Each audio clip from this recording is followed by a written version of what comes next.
साई लीला एक आध्यात्मिक सहवास।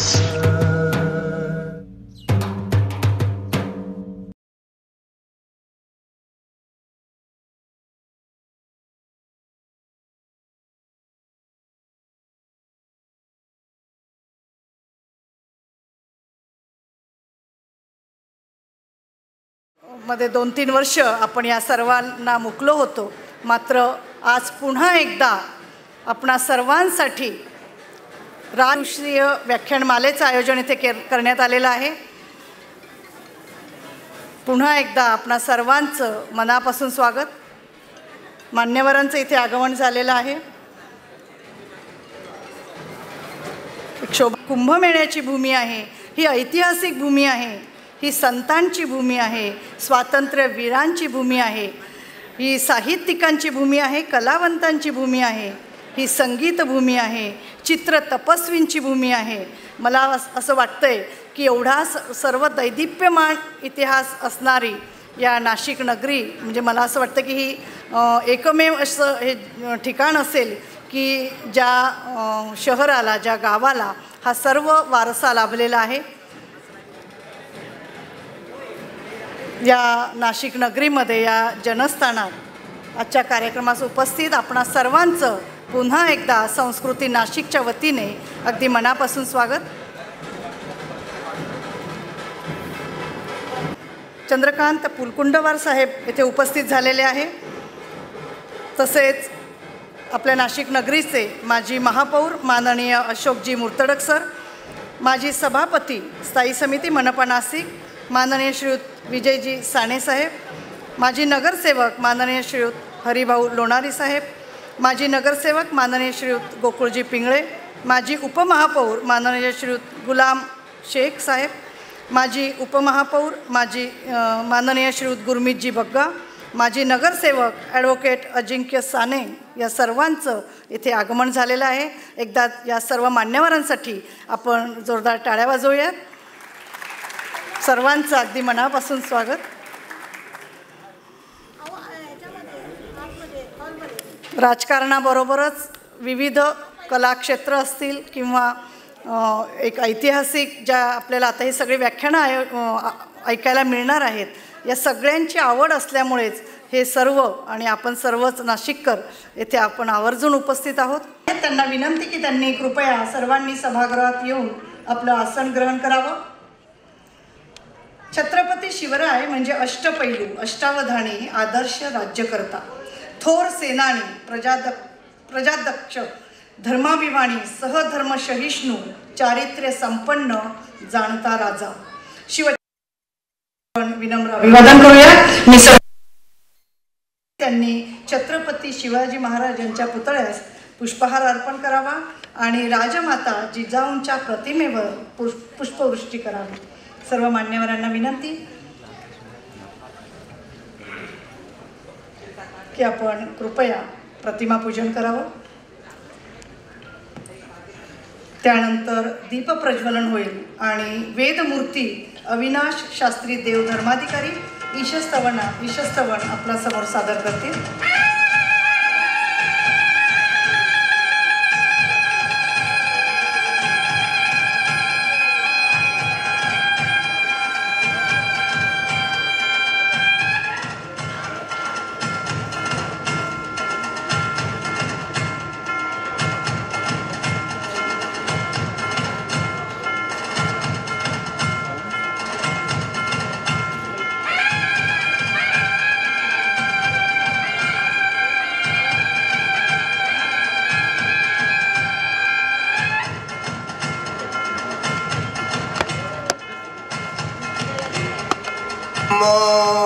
मानः शक्रुंसो अररुखो धुवर्तेः प्राणं मर्त्यस्य रक्षाणो ब्रह्मा वनस्पते अदितिर्जौरादितिरान् तारिक्षामदितिर्मा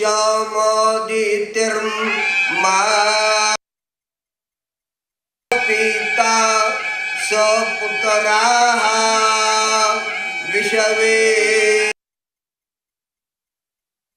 अदितिः पंचजना अदितिर्जा तमदितिर्जानितवाम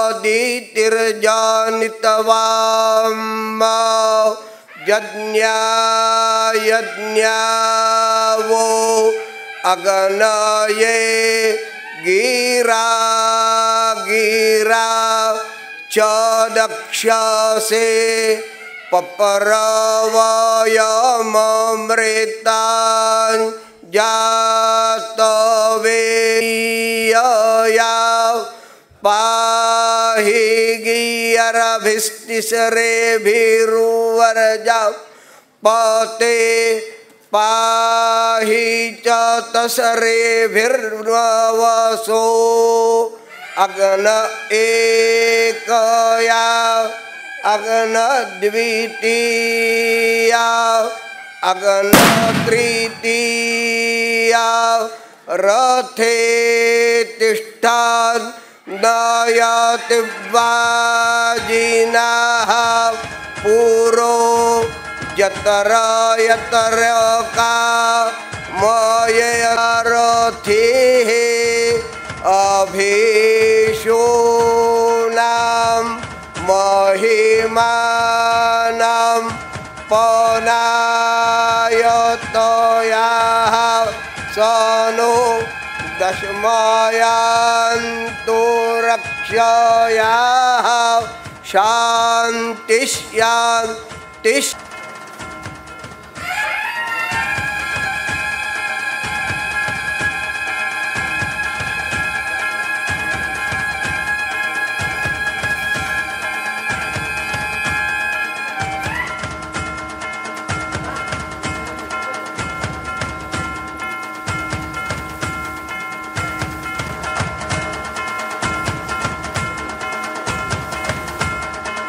उपस्थित मान्यवरांना फेटा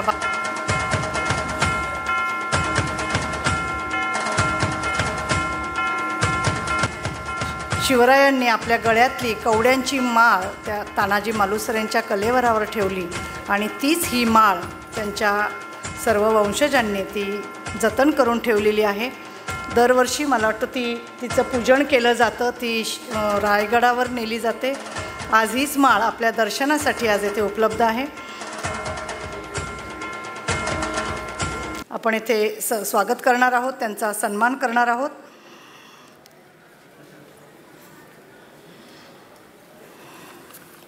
सभागृहाच्या बाहेर जे सर्व श्रोते उपस्थित आहेत, मी त्यांना विनंती करेल की त्यांनी कृपया सभागृहात यावं.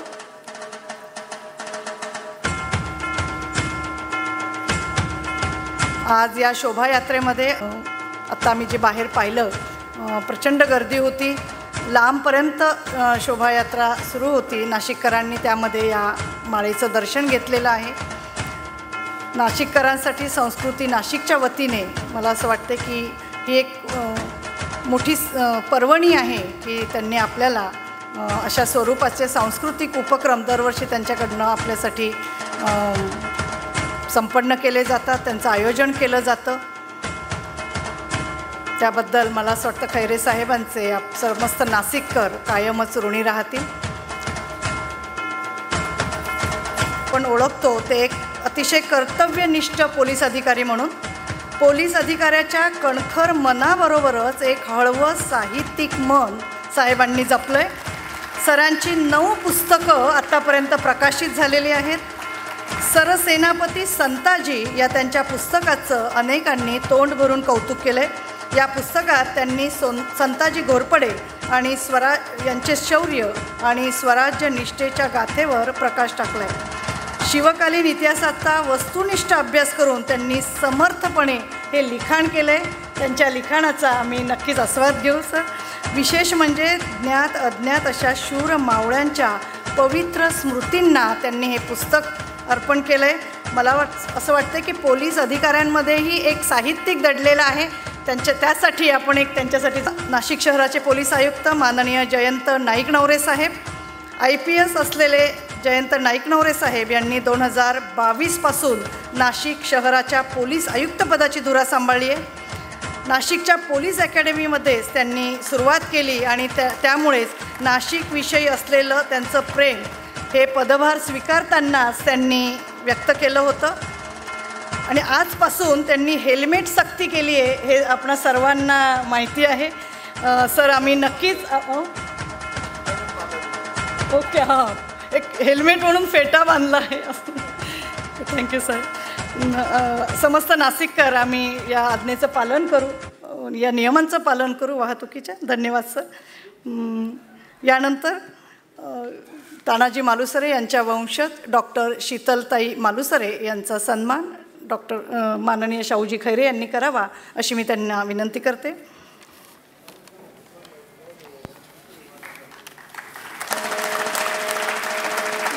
दोन 2019 साली त्या पहिल्यांदा नाशिकमध्ये आल्या होत्या आणि आज पुन्हा एकदा ही कवड्यांची माळ आपल्या दर्शनासाठी त्यांनी इथे आणलेली आहे.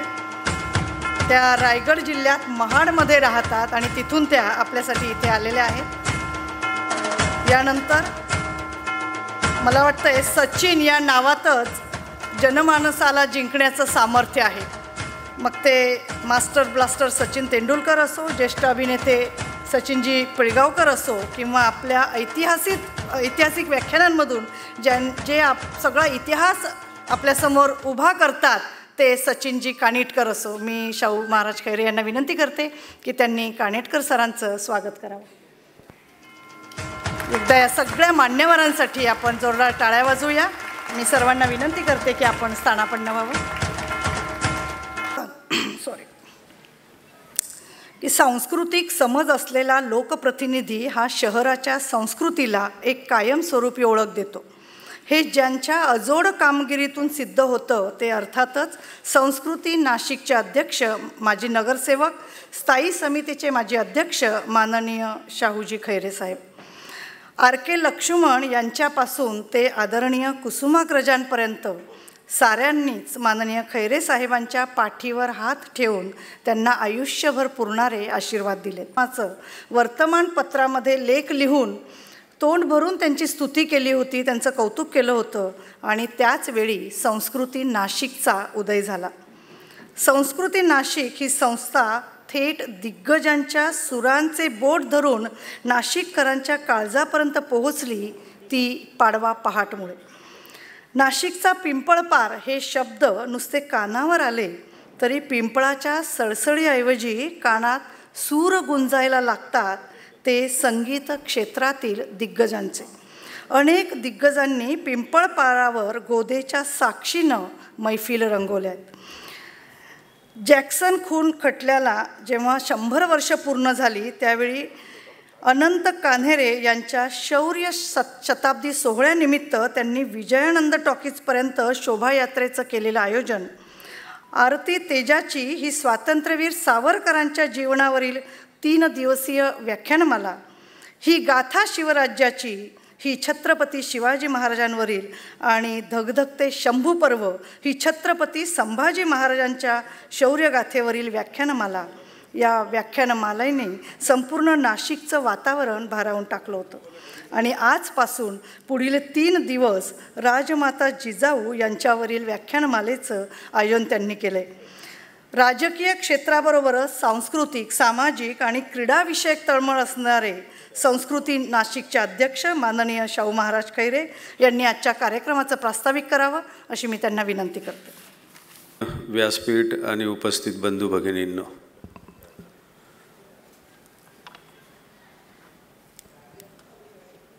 मराठ्यांचा इतिहास आजच्या नवीन पिढीला समजावा आणि आपल्या देशाची तरुण पिढी ही सुदृढ आणि समृद्ध व्हावी ह्या हेतूने गेली अनेक वर्ष खेळाडूंना बरोबर घेऊन, मुलांना बरोबर घेऊन आम्ही आमच्या परिसरामध्ये गंगा घाटावर निरनिराळ्या कार्यक्रमांचं आयोजन करत आलो आहे। साहेब, नदीला गोदावरीला आलेल्या पुरामध्ये सुद्धा सर्व मुलांनी जास्तीत जास्त पाणी वाढल्यानंतर उतरलं पाहिजे ही ईर्ष्या आम्ही मनामध्ये ठेवून आणि नदीमध्ये सुद्धा सर्व मुलांना पोहता आलं पाहिजे म्हणून गेली अनेक वर्ष आम्ही पुरामध्ये सुद्धा मुलांना तयार केलं।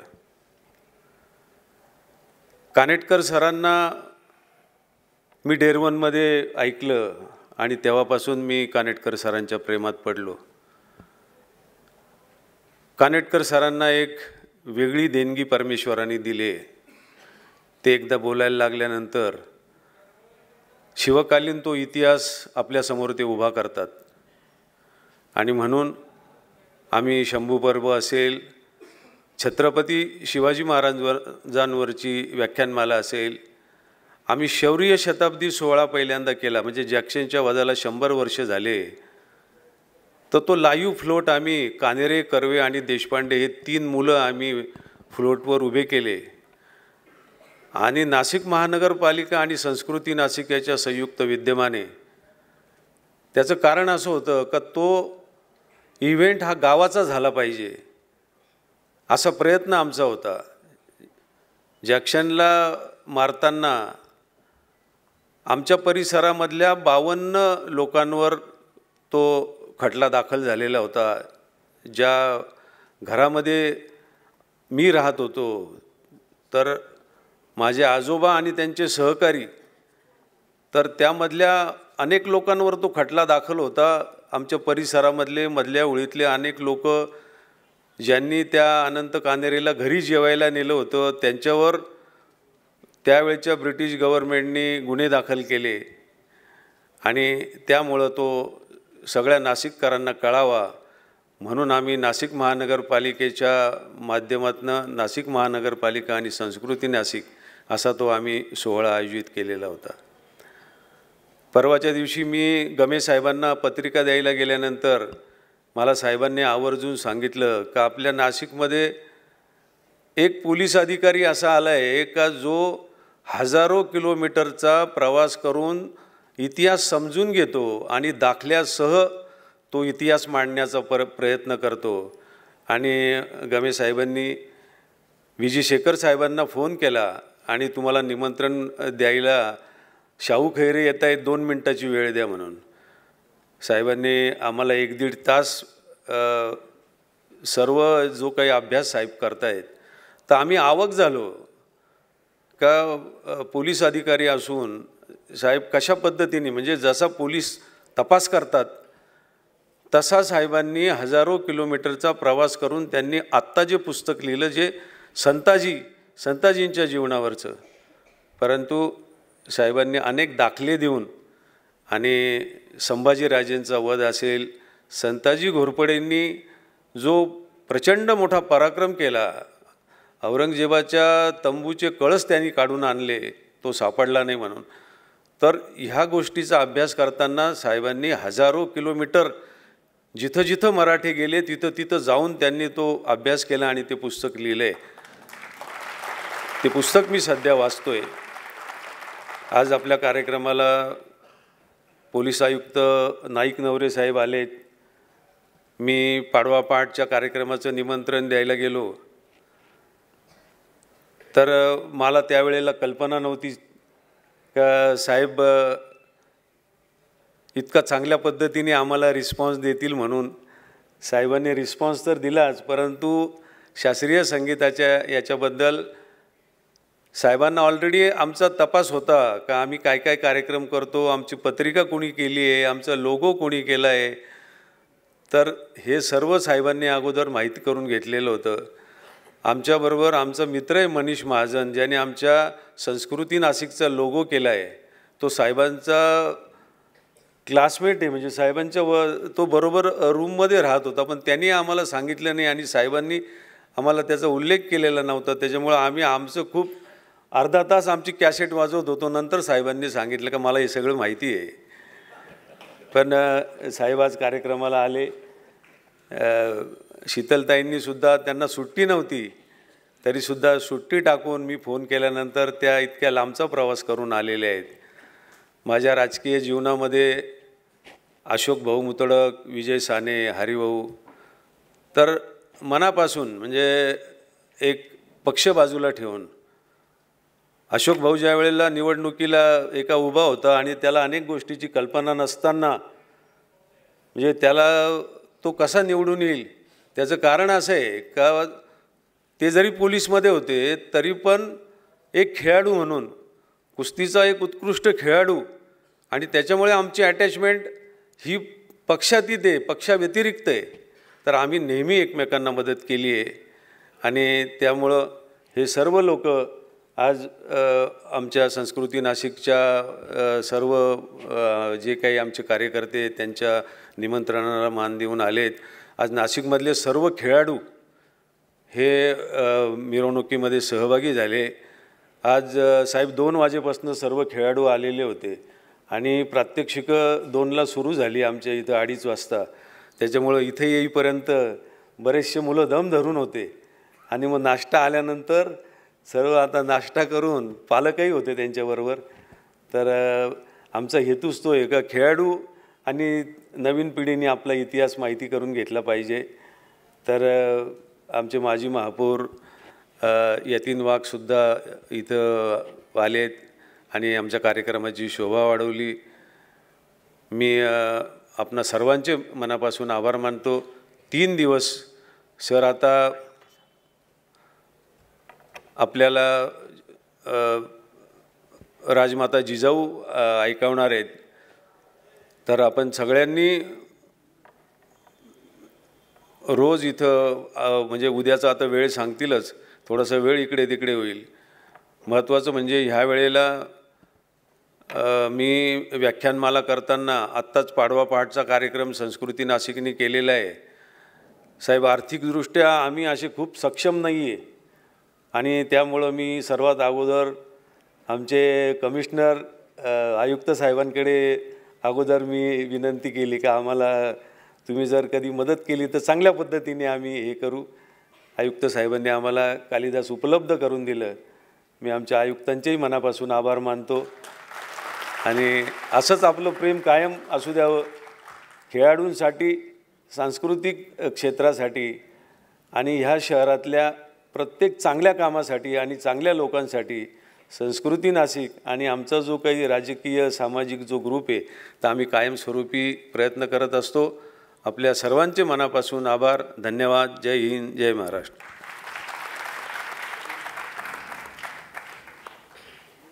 रे साहेब, यानंतर शीतलताई मालुसरे ज्या महाडवरून खास आपल्यासाठी इथे नाशिकला आलेल्या आहेत. त्यांची एक ओळख म्हणजे त्या एक उत्तम शिक्षिका आहेत, लेखिका आहेत, कवयित्री आहेत, व्याख्याता आहेत आणि निवेदिकासुद्धा आहेत. त्यांची आतापर्यंत 15 पुस्तकं प्रकाशित झालेली आहेत आणि त्यांना विविध अशा 75 पुरस्कारांनी त्यांना गौरविण्यात आलेलं आहे. एकदा त्यांच्यासाठी आपण जोरदार टाळ्या वाजवूया. ते आता आपलं मनोगत आपल्यासमोर व्यक्त करतील. मी माननीय शीतलताईंना विनंती करते की त्यांनी आपलं मनोगत आपल्यासमोर व्यक्त करा. राष्ट्रमाता जिजाऊंनी शिवरायांना घडवलं, ते स्वराज्य होतं, ते सुराज्य होतं. त्या स्वराज्य निर्मितीची प्रेरणा ज्यांनी शिवरायांच्या मनामध्ये निर्माण केली त्या राष्ट्रमाता राजमाता जिजाऊ, ज्यांच्या नावाने आज इथं व्याख्यानमाला होणार आहे, अशा जिजाऊ मासाहेबांना मानाचा मुजरा. ते स्वराज्य होतं, ते सुराज्य होतं. त्या स्वराज्यामध्ये लेखीबाळी सुरक्षित होत्या, रयत सुखी होती. असं राज्य ज्यांनी निर्माण केलं ते छत्रपती शिवाजी महाराज, त्यांना मानाचा मुजरा. जगावं कसं हे छत्रपती शिवाजी महाराजांनी शिकवलं, पण मरावं कसं हे छत्रपती संभाजी महाराजांनी शिकवलं. छत्रपती संभाजी महाराजांना मानाचा मुजरा. हा देश शाहू फुले आंबेडकरांचा, त्यांना मानाचा मुजरा. आणि एक स्त्री असूनही आज मी तुमच्यासमोर उभी आहे याचं सारं श्रेय जातं ते क्रांतीज्योती आणि क्रांतीसूर्य फुले दाम्पत्याला आणि राष्ट्रमाता जिजाऊ साहेबांना. फुले दाम्पत्याला मानाचा मुजरा. आणि आधी लगीन कोंढाण्याचा आणि मग माझ्या रायबाचं असं म्हणत स्वतःच्या लेकराचं लग्न बाजूला ठेवून कोंडाण्याच्या मोहिमेवरती जाणाऱ्या आणि धारातीर्थी पडूनही कोंडाणा जिंकणाऱ्या सुभेदार तानाजी मालुसरेंना मानाचा मुजरा. संत वाहते कृष्णा माही तीरावरल्या सुखदुःखाची जाणीव तिजला नाही. संत वाहणारी कृष्णा माही म्हणजेच आपले खैरे सर. अतिशय शांत व्यक्तिमत्व, अतिशय शांत, म्हणजे शांतपणे राजकारण करणार, समाजकारण करणार. पण हे दोन्ही करत असताना, तारेवरची कसरत करत असताना घर आणि समाज याचं कधीही राजकारण करणार नाहीत असे आमचे खैरे सर. आणि त्यांना तेवढीच भक्कम साथ देणाऱ्या आमच्या वहिनी आणि त्यांचे दोन्ही चिरंजीव एकदा जोरदार आहेत त्यांच्यासाठी. कारण ध्येयाने झपाटलेली माणसंच इतिहास घडवतात, म्हणून अशा व्याख्यानमाला या नाशिक नगरीमध्ये होतात. ऊन पाऊस कशाचीही पर्वा न करता जे आपलं पोलीस दल आहे ना, ते अहोरात्र पारा करत असतं. प्रसंगी ते रक्ताची होळी खेळत असतात. म्हणूनच आपण दिवाळी साजरी करतो. या ज्यांचे शब्द म्हणजे अमृतवाणी, अमृताचा वर्षाव व्हावा असे ज्यांचे शब्द, असे आमचे कानिटकर सर. त्यांचे व्याख्यान तर तुम्ही ऐकणारच आहात. प्रत्येक शब्द तोलाचा, प्रत्येक शब्द मोलाचा, प्रत्येक शब्द झेलायचा, प्रत्येक शब्द पेलायचा असं व्याख्यान होणार आहे. आणि असे आमचे कानिटकर एकदा जोरदार त्यांच्यासाठी आणि सर्व मान्यवरांसाठीच. स्वातंत्र्याची जे ते लिहिली गाता, असा तर आहो उन्नत आमचा रायगडचा माता. त्या रायगडला स्पर्श केल्यानंतर एक प्रेरणा जाणवते, एक स्फूर्ती जाणवते. आणि ही प्रेरणा जेव्हा मनात घेऊन आपण समाजामध्ये वावरत असतो ना, आणि जेव्हा राष्ट्रमाता जिजाऊंना वंदन करून आपण समाजामध्ये बाहेर पडतो, तर या समाजाची आपल्याला भीती वाटत नाही. कारण राष्ट्रमाता जिजाऊंचे विचार आपल्या मनामध्ये रुजलेले असतात. स्वराज्याची निर्मिती झाली. स्वराज्याची निर्मितीची प्रेरणा राष्ट्रमाता जिजाऊंनी शिवरायांच्या मनामध्ये निर्माण केली. स्वराज्याच्या संस्थापिका राष्ट्रमाता जिजाऊ आऊसाहेब, त्यांच्या नावाने होणारी व्याख्यानमाला. आज समाजामध्ये इतकी अराजकता माजलेली आहे, इतकी प्रकरणं घडत आहेत. त्यावेळेला आजच्या स्त्रीला, आजच्या तरुणीला सांगावंसं वाटतं की आज तुझ्या रक्तातली जिजाऊ शोधण्याची वेळ आलेली आहे. जिजाऊ मासाहेब पुन्हा जन्म घेणार नाहीत, छत्रपती शिवाजी महाराज पुन्हा जन्म घेणार नाहीत, पण स्वतःच्या रक्तातली जिजाऊ शोधण्याची आज वेळ निर्माण झालेली आहे. प्रत्येक मातेने, प्रत्येक भगिनीने आपल्या मुलांवरती ती संस्कार करण्याची वेळ आता निर्माण झालेली आहे. अनेक घटना समाजामध्ये घडत असताना राष्ट्रमाता जिजाऊंचे संस्कार तुमच्या आमच्या मनावरती कोरले गेले पाहिजेत. याच एका उद्देशाने राष्ट्रमाता जिजाऊंनी स्वराज्य निर्मितीची प्रेरणा कशी दिली, कोण होते मावळे, हे सगळं कसं घडलं, स्वराज्य कसं उभं राहिलं, हा सगळा इतिहास तुम्हाला 3 दिवस ऐकायला मिळणारच आहे. नाशिककर फार भाग्यवान आहात तुम्ही. म्हणजे साहित्याचा दरवळ तिथं नेहमीच दरवळत राहिला आहे.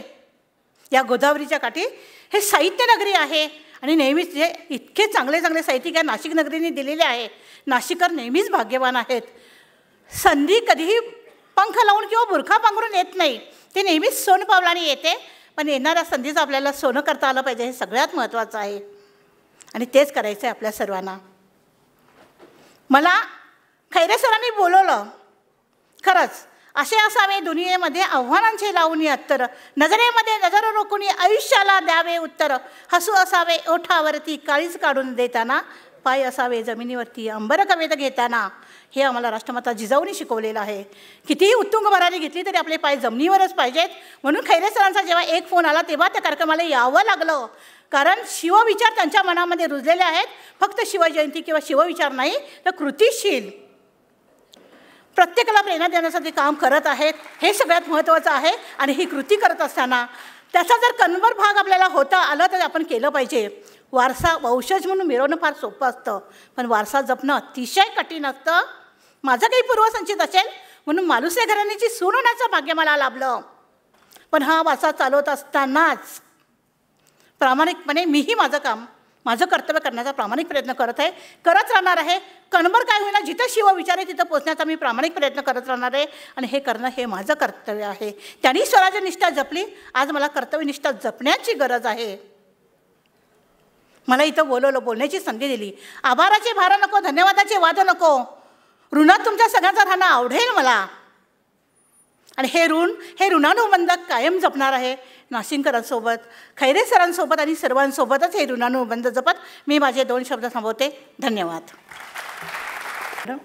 आपल्या महाराष्ट्राच्या जाज्वल्य अशा इतिहासाची तो जो अभिमान होता तो त्यांच्या प्रत्येक शब्दातनं तो आपल्यापर्यंत आलेला आहे. आपण शीतलताईंसाठी पुन्हा एकदा जोरदार टाळ्या वाजवूया. धन्यवाद मॅडम. आपण असं म्हणतो की विज्ञान क्षेत्रातली माणसं ही इतिहासात रमत नाहीत, पण आपला हा समज खोटा ठरवला आहे तो कानिटकर सरांनी. ते स्वतः इंजिनियर आहेत आणि एम.ई. नंतर त्यांनी ते इचलकरंजी येथे 1989पासनं मेकॅनिकलच्या मुलांना ते इंजिनिअरिंगचे धडे देत आहेत. किती दोन वेगळी क्षेत्र आहेत, पण दोन्ही याच्यामध्ये तज्ज्ञ असणं हे तुमच्या चिकाटीचं, तुमच्या अभ्यासू वृत्तीचं हे लक्षण असतं. माननीय कानिटकर सरांनी आजवर जवळजवळ 31 पुस्तकं त्यांनी लिहिलेली आहेत आणि त्यातील 11 पुस्तकं ही ऐतिहासिक आहेत. त्यात सरसेनापती नेताजी पालकर, प्रतापराव गुजर, हंबीरराव मोहिते, संताजी घोरपडे, धनाजी जाधव यांच्यावरील पुस्तकांचा समावेश आहे. 20वा मंडळ सांगली, राष्ट्रवंदना इचलकरंजी, जय हिंद मंडळ, विश्रामबाग आदी विविध मंडळांच्या माध्यमातून त्यांनी आजवर अनेक कार्यक्रमांचं त्यांनी आयोजन केलेलं आहे. तिथे व्याख्यानं दिलेली आहेत. आपल्या या ऐतिहासिक व्याख्यानांमधून ते सगळा इतिहास लोकांपर्यंत उभा करतात. याचं प्रात्यक्षिक आता पुढच्या काही क्षणांमध्येच आपण त्यांच्या व्याख्यानाचा लाभ घेणार आहोत. आपण सगळे इतिहासात जाणार आहोत. क्रांतीशाहीर असं त्यांच्या नावापुढे आपल्याला दिसेल. हे नाव त्यांना संस्कृती नाशिकने, ही पदवी त्यांना संस्कृती नाशिकने दिलेली आहे. त्याबद्दल मला असं वाटतं आहे की खैरे साहेबांचं मनापासून त्यांचे आभार. त्यानंतर सांगली जिल्हा नगर वाचनालयातर्फे त्यांना आद्य क्रांतिकारक वासुदेव बळवंत फडके हा पुरस्कार देऊन कानिटकर सरांचा गौरव झालेला आहे. आदर्श शिक्षक, युवा गौरव अशा अनेक पुरस्कारांनी त्यांना सन्मानित करण्यात आलेलं आहे. आणि आज आपलं भाग्य की ते आज आपल्याला व्याख्याता म्हणून लाभलेले आहेत. आजपासून 3 दिवस आपलं आयुष्य, आपलं सौभाग्य, आपलं वात्सल्य स्वराज्याला देणाऱ्या, मराठी मनाला स्वातंत्र्याची संजीवनी देणाऱ्या महामाऊली राजमाता जिजाऊ यांची क्रांतिगाथा आपल्यासमोर कानिटकर सर मांडणार आहेत. मी संस्कृती नाशिकच्या वतीने सरांना विनंती करते की त्यांनी आपल्या व्याख्यानाला सुरुवात करावी. मिरवणूक काढली, जिचं गेल्या वेळेला आपल्याला शंभू पर्वमध्ये दर्शन घडलं, तर त्या माळेविषयी एकाच शब्दात सांगतो आपल्याला की लहानपणापासूनचा जीवाला जीव देणारा जिवलग तानाजी मालुसरे यांनी प्राणार्पण करून सिंहगड एका रात्रीत जिंकला. जो औरंगजेबाच्या सहकार्यांना, सरदारांना 6-6 महिने लढून जमला नव्हता, तो एका रात्रीत जिंकला आणि स्वतःचे प्राण दिले. तर धारातीर्थी पडलेल्या तानाजी मालुसऱ्यांचं दर्शन घ्यायला महाराज रात्रीत निघून आलेत. सिंहगड जिंकला म्हणल्यावर त्यांना तिथं पेटवलेला जाळ दिसला आणि आल्यावर त्यांना कळलं की आपला जिवलग आपल्याला सोडून गेलाय. अतिशय दुःखावेगात महाराजांनी स्वतःच्या गळ्यातली कवड्याची माळ ही तानाजींच्या देहावर ठेवली आणि ती माळ तानाजीच्या वंशजांनी आजपर्यंत जीवाला लावून जपलेली आहे. आपल्याला त्या दिव्य माळेचं दर्शन आता इथं घडणार आहे. शीतलताई घेऊन आल्यात. आपण त्या माळेचं दर्शन घ्या आणि मग आपण व्याख्यान सुरू करू. पुण्यश्लोक छत्रपती शिवाजी महाराज की जय. भवानी माता की जय. भारत माता की जय. राष्ट्रमाता जिजाऊ की जय. नरवीर सुभेदार तानाजी मालुसरे की जय. सहकारी मित्र मिलिंद खाडीलकर, सुहास चव्हाण आणि ज्यांच्यामुळं मी नाशिककरांसमोर यायला लागलो, 19 एप्रिल 1910ची शौर्य शताब्दी 2010 केली पिंपळपारावर संस्कृती मंडळातर्फे. आणि त्या कार्यक्रमाला मी आयुष्यात पहिल्यांदा इथं आलो. तो कृतज्ञतेचा मोठा सोहळा होता. तर हे सगळं ज्यांच्यामुळं घडलं त्या सद्गुरू दिगंबरदास महाराज तथा सहजानंद सरस्वती, ज्यांनी डेरवणची शिवसृष्टी निर्माण केली, त्यांनी एक वरयाचना रचलेली आहे. त्या वरयाचनेचं सादरीकरण या सर्वांनी करावं. सुधीरभाऊ पैठणकर आणि माझे सांगलीचे 3 सहकारी अशी विनंती करतो. मग मी व्याख्यानाला सुरुवात करतो. आपल्याला वेळेची कल्पनाही देऊन ठेवतो बोलायला सुरुवात करण्यापूर्वी. आज आपण ठरलेल्या वेळेपेक्षा खूप उशीर केला आहे, कारण मोठ्या मिरवणुकीचं आयोजन होतं. त्यामुळं मी बोलताना आज थोडं कमी वेळ बोलीन आणि उद्या आणि परवा उरलेली कसर भरून काढीन. आपल्याला वेळ पाळणं फार महत्त्वाचं आहे, त्यामुळं आपल्याला ही कल्पना दिली. मी माझ्या सहकार्यासाठी आपण सर्वांनी हात जोडावेत. ज्ञानदेवानी जसं पसायदान म्हणलेलं आहे तसं महाराजांनी ही वरयाचना आपल्या सर्वांसाठी म्हणली आहे. आमची अनुभूती अशी आहे की डोळे मिटून जर आपण हे शब्द व्यवस्थित ऐकलेत तर आपल्या अंतरंगात एक अप्रतिम समाधान निर्माण होतं. तर नाशिककर 2 जण आहेत, सुधीरभाऊ आणि शेखरभाऊ, आणि इकडं चव्हाण मंडळी आणि आमचे खाडीलकर आहेत, म्हणतायत. आपण सर्वांनी हात जोडा. अहंकार जळून जावा, वासनेचा ठावची नुरावा, कल्पना विरमोन उपजावा, शुद्ध भक्तिभाव अंतरी, षड्रिपूंचा संबंध तोडी, आशा तृष्णा समूळ खांडी, ममता संवरून मांडी, भक्ती सोहळा मज करवी, तिन्ही देहाचे घडो विस्मरण, विवेक वैराग्य प्राप्त होन, उपजो शुद्ध सोज्वळ ज्ञान, अज्ञान तिमिर नाशोनी, अलक्षी लक्ष राहो सदा, मन घेओ स्वस्वरूपाची छंदा, बुद्धिबोध्याचे ऐक्य गोविंदा, घडो अविरत तव कृपे, चित्त चैतन्य मिसळावे, मी तू पण अवघे चिजावे, तत्वमसी महावाक्याचे स्वानुभवे, वासनाक्षय हो की, निजानंदाची दीपवाळी, प्राप्त हो सर्व काळी, सगुण निर्गुण ऐक्याचे मेळी, द्वैत जाओ मावळून, वैर कवणासी न घडावे,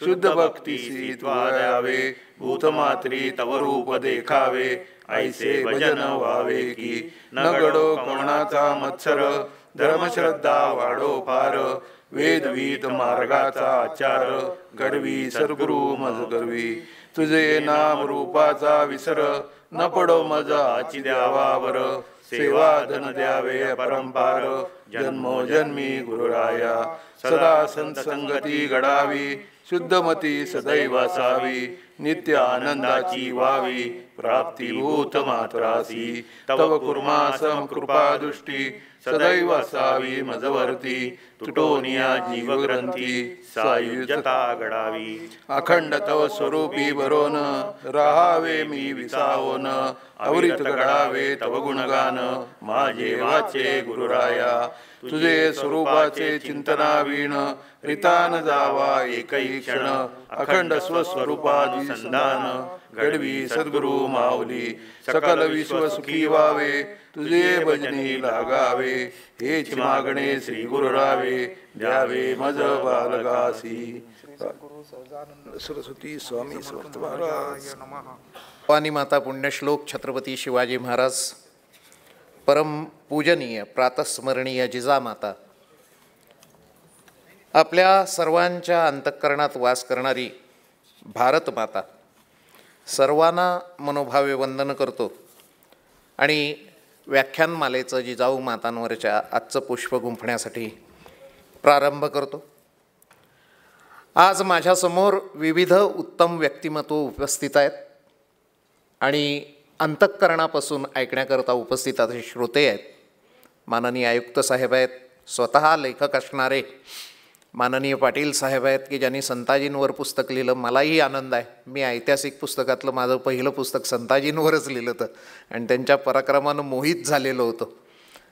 आदरणीय शीतलताई आहेत, स्वतः डॉक्टरेट आहेत, उत्तम लेखिका आहेत, उत्तम वक्त्या आहेत आणि माननीय शाहू महाराजांबरोबर उपस्थित असलेले त्यांचे कुटुंबीय आणि इतर नेते मंडळी आहेत. मंडळी, सर्वांना मनोभावे नमस्कार करतो तुम्हाला. आजपासून तुमचं दर्शन मी 3 दिवस घेणार आहे इथं आणि मी अनेक वेळा आलो. माझ्या अंतःकरणात घर करून राहिलेली पहिलीच गोष्ट आहे आणि तिथनं त्या गोष्टीनं मला पुन्हा पुन्हा इथं खेचून आणलेलं आहे. ती म्हणजे शौर्य शताब्दीचा कार्यक्रम जेव्हा झालेला होता तेव्हा शाहू महाराजांच्या घराशेजारी कर्वे कान्हेरे देशपांडेमधले हुतात्मा देशपांडे राहतात तो वाडा आणि तो पडक्या अवस्थेत आहे. त्याचा उंबरासुद्धा भेगाळलेला आहे. पण शाहू महाराजांनी त्यावेळची मिरवणूक ही त्या वाड्याच्या उंबऱ्याचं पूजन करून केलेली होती. आणि त्यांनी एक शब्द वापरला होता, इतक्यात टाळी वाजवू नका, पुढचं वाक्य महत्त्वाचं आहे. म्हणले ब्रिटिश पोलिसांनी त्यावेळेला देशपांड्यांना इथनं मारत मारत नेलेलं होतं. आज आपण इथनं पूजा करून त्यांच्या शौर्याची शताब्दी साजरी करूया. मंडळी, या एका वाक्यानं त्यांनी मला जिंकलेलं आहे. आणि या कृतज्ञतेपोटी मला इकडे येताना आता माझं पाहुणेपण जाणवत नाही. मी संस्कृतीचाच एक कार्यकर्ता म्हणून इथे येत असतो. नाशिककरांनी माझ्याकडनं उत्तम उत्तम सेवा करून घेतलेल्या आहेत. प्रभू रामचंद्राची भूमी आहे ही, रामदासांची भूमी आहे, सावरकरांची भूमी आहे ही, दादासाहेब फाळक्यांपासनं विवा शिरवाडकर, वसंत कानेटकर अशा साहित्यिकांची भूमी आहे. सावरकर तर सर्व भूमिकेत येतात. इतिहासाच्या भूमिकेत सावरकर आहेत, नाटककार म्हणून साहित्यिकांच्या भूमिकेत आहेत. आणि तो एक प्रेमाचा मोठा धागा या सर्वांवरच्या आठवणी जागृत करायचे कार्यक्रम संस्कृतीनं आयोजित केले, मला बोलवून केले. हा माझ्या भाग्याचा विषय होता आणि मी त्याकरता येत गेलो. त्याचबरोबर आत्ता इथं पंचबई कुटुंबीय आहे, त्यांच्या कन्येनं माझ्याकडनं वाल्मिकी रामायण करोना काळात सांगून घेतलं. आणि करोना काळात आपली व्याख्यानमाला झाली नव्हती, ती कसरतीनं भरून काढली ऑनलाईन. सचिन कानेटकर नावाचं माझं यूट्यूब चॅनल आहे, त्यावर तुम्हाला हे 15च्या 15 भाग त्याने आयोजित केलेले ऐकायला मिळतील वाल्मिकी रामायणावर. म्हणजे रामचंद्राच्या भूमीत रामचंद्र रामदासांवर मला बोलवलं तर, नंतर सावरकरांवर बोलवलं तर, शिवाजी महाराज झाले, संभाजी महाराज झाले आणि आता जिजाऊंसाठी मी आलोय. माझ्याकडनं किती छान सेवा करून घेतली की माझं जीवित धन्य झालं असं मला वाटतं. आणि त्या आनंदात मी आजचा विषय आपल्यासमोर सादर करतोय. मंडळी, मी बराचसा गोंधळलेलो आहे आज, मोकळेपणानं सांगतो. मी रामावर बोलताना, शिवाजी महाराजांवर बोलताना, सावरकरांवर बोलताना, संभाजी महाराजांवर बोलताना एवढा गोंधळलो नव्हतो जेवढा जिजाऊ मासाहेबांवर बोलताना गोंधळलेला आहे. याचं स्पष्ट कारण आपल्यासमोर सुरुवातीला ठेवतो. शिवाजी महाराज, संभाजी महाराज हे स्वतः क्रिया करत होते, आघाडीवर होते. अफजल खान आला, त्याला भेटायला शिवाजी महाराज गेले. ते परवा शिवप्रताप दिन झाला. आज ताराराणींची पुण्यतिथी आहे बरं का. याचा दिवसही तुम्ही लक्षात ठेवा की शिवाजी महाराजांचं जिजाऊनी पेरलेलं काम जे कळसाला औरंगजेबाशी 7 वर्ष लढून ज्यांनी पोचवलं, त्या ताराराणींची आज पुण्यतिथी आहे. आणि आज त्यांच्या म्हणजे जर आपण पाठच्या 3 पिढ्या नावं घ्यायची म्हणलं की सासू सासू, तर आपण जिजाऊंपर्यंत जाऊन पोचतोय आणि त्यांच्यावर बोलायला सुरुवात करतोय. किती चांगला दिवस आहे सांगा मला. तर हे सगळं करत असताना अशी गोष्ट आहे की जिजाऊंवर जेवढ्या जेवढ्या वेळेला तुम्ही भाषणं ऐकली असतील, यूट्यूबवर बऱ्याच जणांची भाषणं आहेत, तुम्ही ऐकू शकता की जिजाऊंनी शिवाजी महाराजांवर संस्कार केले, जिजाऊंनी लेकीबाळींची आबरू सुरक्षित केली, हे विषय तुम्ही ऐकता. पण इतिहास म्हणून अन्य गोष्टी आपल्याला त्यातनं मिळत नाहीत. कारण हा सगळा इतिहास ही पराक्रमी माणसं घडवत असताना जिजाऊ या पार्श्वभूमीवर असतात. वे शिवाजी महाराज अफजल खानाचं पोट फाडत असताना जिजाऊ राजगडावर असतात. आपण शिवाजी महाराजांबरोबर जात असतो आणि तो इतिहास सांगणं सोपं असतं. पण त्यावेळेला राजगडावर या आईचं विचार मंथन काय चाललं असेल ते तुमच्यासमोर मांडायचं म्हणलं तर मोठ्या कसोटीचा क्षण आहे, हे तुम्हाला पटेल. आणि म्हणूनच मी आज सगळ्यात जास्त गोंधळलेलो आहे. कारण ही भूमिका सगळी पडद्यामागची आहे. जिजाऊंनी संस्कार केले असं सांगतात, संस्कार केले. संस्कारावर एक गोष्ट आठवली, आपल्यासमोर मांडतो. एकदा विद्वानांची सभा भरलेली होती आणि संस्कार कधीपासून करावेत मुलांवर याच्यावर विषय चालला होता. आता विद्वान म्हणल्यानंतर मतभेद हे त्याच्याशी जोडलेला शब्द आहे. त्यामुळे एक विद्वान म्हणाले की 10-11 वर्षापासून संस्कार केले पाहिजेत. 10-11 वर्षापासून संस्कार केले पाहिजेत म्हटल्यावर दुसरे म्हणले नाही नाही नाही नाही, संस्कार 7व्या वर्षापासूनच केले पाहिजेत. तिसरे लगेच, ह्या 7वं नाही, 3ऱ्या वर्षापासून मुलांना कळतं, नवीन जनरेशन आहे. करत करत करत करत मतभेद मुळाशी जाऊन पोचले की संस्कार मुलाच्या जन्मापासून केले पाहिजे. तवर एक परंपरावादी उठले, म्हणले गर्भसंस्काराची आपल्याकडे पद्धत आहे. या संपूर्ण विद्वत चर्चेत, वादात एक विदुषी शांत बसलेली होती. विद्वान स्त्रीला विदुषी असं म्हणतात. आणि ती शांतपणे बसली ती, ती यावर काहीच मतप्रदर्शन करत नव्हती. तिच्याविषयी सर्वांना आदर होता. सर्वांनी विचारलं, आपण काहीतरी बोला ना. म्हणजे जन्मापासून संस्कार म्हणजे खूप उशीर होईल हो म्हणले. सगळेजण चकित झाले की जन्मापासून संस्कार किंवा गर्भापासून संस्कार याला खूप उशीर होईल म्हणतात. मग खरे संस्कार करायचे कधीपासनं? मग त्यानंच त्यांनी विचारलं की मग कधीपासनं करायचे तुम्ही सांगा ना. त्या म्हणल्या, त्या मुलाच्या आईच्या जन्मापासून संस्कार केले पाहिजे. खाण तशी माती. आमचे गुरुजी म्हणतात की प्रत्येक विद्यापीठ या देशातलं जिजाऊ विद्यापीठ झालं पाहिजे, त्याशिवाय शिवराय निर्माण होणार नाहीत. आणि जिजाऊचे जे संस्कार आहेत तिथपासनं जर आपण सुरुवात केली तर शिवाजी महाराज असे का घडले हे आपल्या लक्षात येईल. आणि तिथनंच सुरुवात करून आज मी आपल्यासमोर या दोन्ही घराण्यांची पार्श्वभूमी मांडणार आहे आणि थांबणार आहे. आणि नंतर जिजाऊंबरोबरचा प्रवास आपण उद्यापासून सुरू करू. आपल्याला माहीत आहे, आपल्या महाराष्ट्रातला सुरगिरी म्हणून विख्यात झालेला देवगिरीचा किल्ला आणि त्याच्यावरचे जाधवराव यादव राजे हे महाराष्ट्राचं मुख्य भूषण होतं. आणि हे यादव राजांच्या काळात महाराष्ट्र दुधा तुपात नाहत होता म्हणून सांगितलं जायचं. महादेवराय यादव यांच्यापासून ही सुरुवात झालेली आहे. आणि मूळ सगळी ही मंडळी उत्तर भारतातलीच आहेत आणि तिकडून इकडं आली आहेत. आपल्या परंपरा रामकृष्णापासून चालू होतात. मला ज्यांच्यामुळं मी या सगळ्यांशी परिचित झालो त्या काका महाराजांनी कायम सांगितलं की तिवारींच्या काव्याचा प्रसार कर.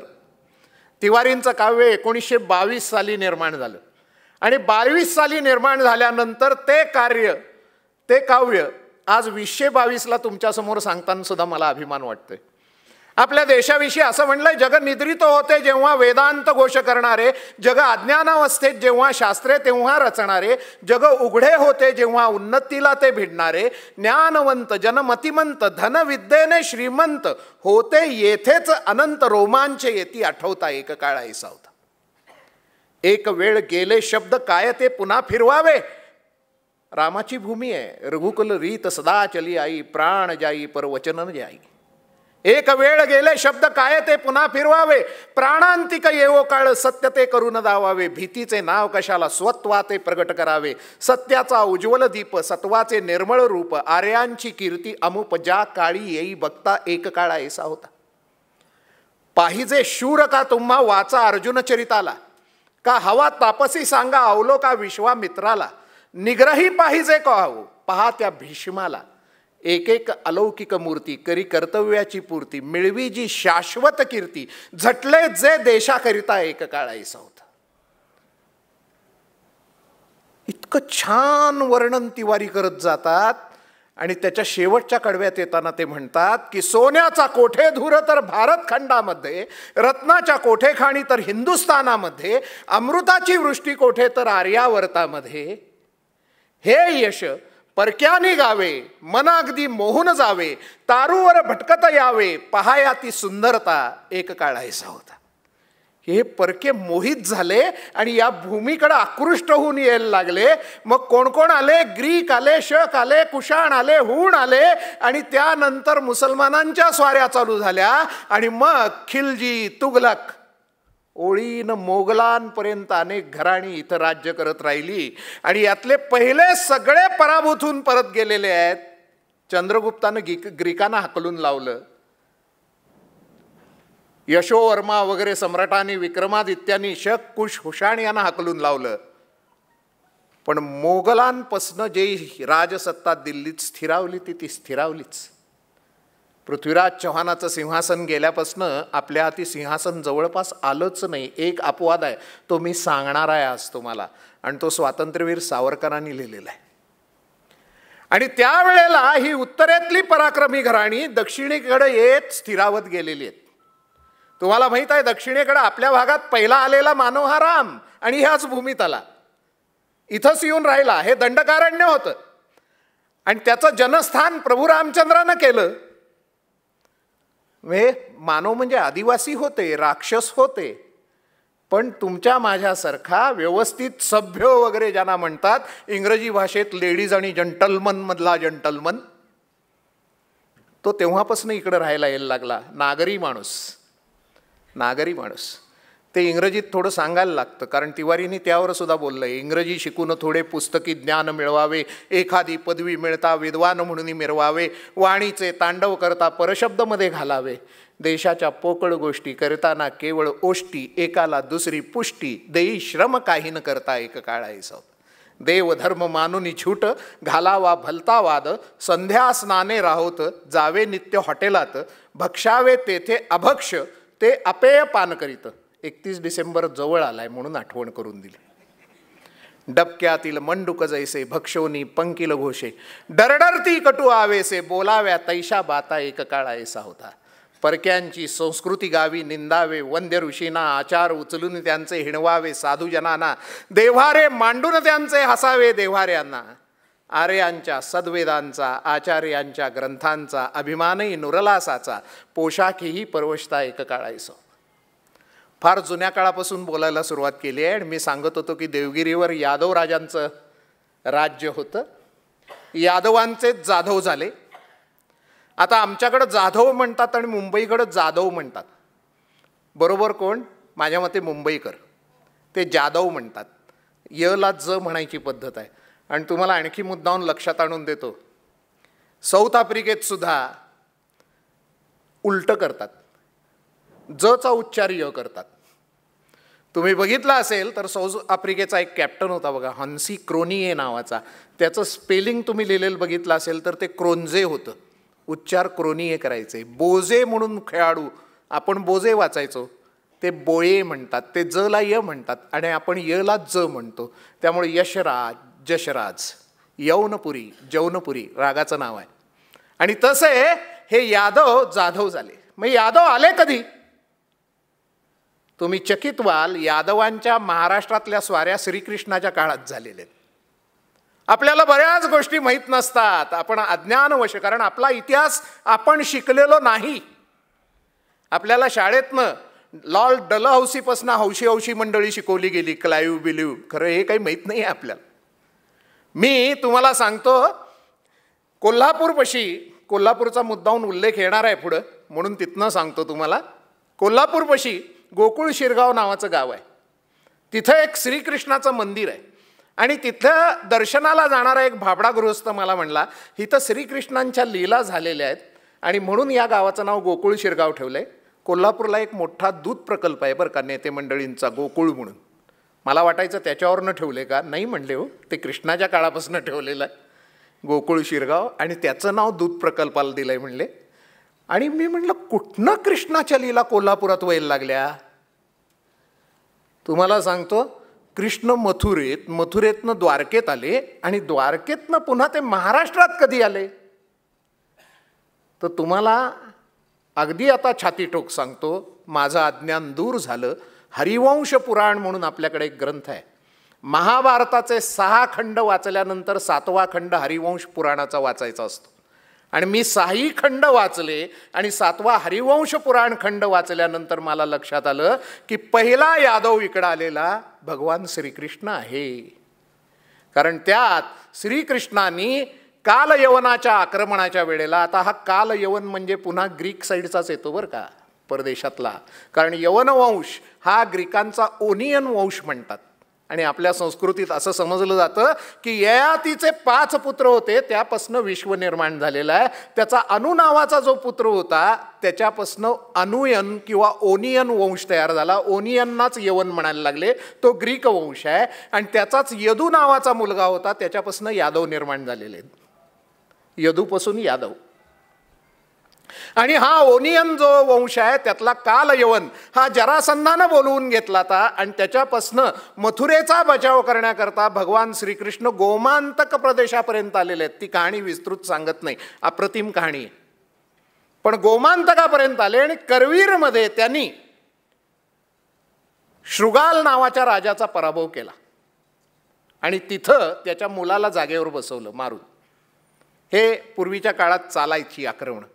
आणि त्या मुलाला जागेवर बसवलं, कारण मुलगा सद्वर्तनी होता, राजा अन्यायी होता. आणि त्या शृगालचा अर्थ जर तुमच्या लक्षात आला तर तुम्हाला बरीच कोडी सुटतील. संस्कृतमध्ये शृगाल हा शब्द कोल्ह्याला वापरला जातो. मग कोल्हापूर गाव ते कळलं ना तुम्हाला, गोकुळ शिरगाव कळलं. असे यादव तेव्हापासून यायला लागलेले आहेत.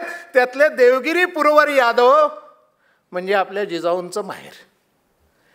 आणि ते यादव महादेवराय यादव म्हणून सगळ्यात मोठा राजा त्यांचा नामवंत झाला. आणि त्यानंतर त्याचा मुलगा रामदेवराय हा देवगिरीवरनं राज्य करायला लागला. अर्थातच जेव्हा घराणी मोठी होतात, समृद्ध होतात, त्यानंतर त्याच्या पाठोपाठ आळस येत असतो. आणि आळस येत असल्यानंतर दूरदृष्टी कमी होत असते. त्यामुळे यादव राजांना वर दिल्लीत काय चाललंय याचं भान राहिलं नाही रामदेवरायच्या काळात. आणि ते स्वतःला इथल्या राजसत्तांना पराभूत करणारे म्हणून घेण्यात मोठे मानायला लागले. म्हणजे गुजरातच्या राजाचा पराभव केल्यानंतर गुर्जर कुंजर दलन कंठी रव अशी उपाधी ते स्वतःला घ्यायला लागले. तेलंगणाच्या राजाचा पराभव केल्यानंतर तेलुंग राय तुंग करलदंतावल असं स्वतःला म्हणायला लागले. आणि असे हे यादव राजे स्वतःच्या समृद्धीत मशगूल व्हायला लागल्यानंतर दिल्लीला जलालुद्दीन खिल्जी नावाचा एक सुलतान स्थानापन्न झालेला आहे. आणि त्याचा महत्वाकांक्षी पुतण्या अल्लाउद्दीन खिल्जी हा दक्षिणेकडे नजर रोखून आहे आणि त्याला इथली संपत्ती खुणावायला लागली आहे याची जाणीव नव्हती. शिवाजी महाराजांच्या यशाचं सगळ्यात मोठं श्रेय जर कशाला असेल तर त्यांच्या गुप्तहेर यंत्रणेला होतं. असं सांगतात की पन्हाळ्याच्या वेड्यात काय काय चाललंय सिद्धी जोहारचं हे प्रत्येक तासाला शिवाजी महाराजांना बातमी कळत होती, ज्याला आजच्या भाषेत अपडेट असं म्हणतात. आणि गुप्तहेर दळाशिवाय राजा यशस्वी होऊ शकत नाही. आणि रामदेवराय तिथंच कमी पडला आणि दिल्लीहून 8,000 स्वार घेऊन हा अल्लाउद्दीन खिल्जी देवगिरीवर चालून आला. अल्लाउद्दीन खिल्जी जसा जवळ यायला लागला तशा मात्र बातम्या रामदेवरायाला आल्या. एका मांडलिक राजाला त्यानं पाठवून दिलं त्याच्या मुकाबल्याला, पण अल्लाउद्दीन खिल्जी समोर त्याचा काही निभाव लागला नाही. धाडकन पाचोळ्यासारखी त्याची सेना उडून गेली. खिल्जी थडकला देवगिरीवर. शहरात प्रचंड कापकापीण लूट चालू झाली.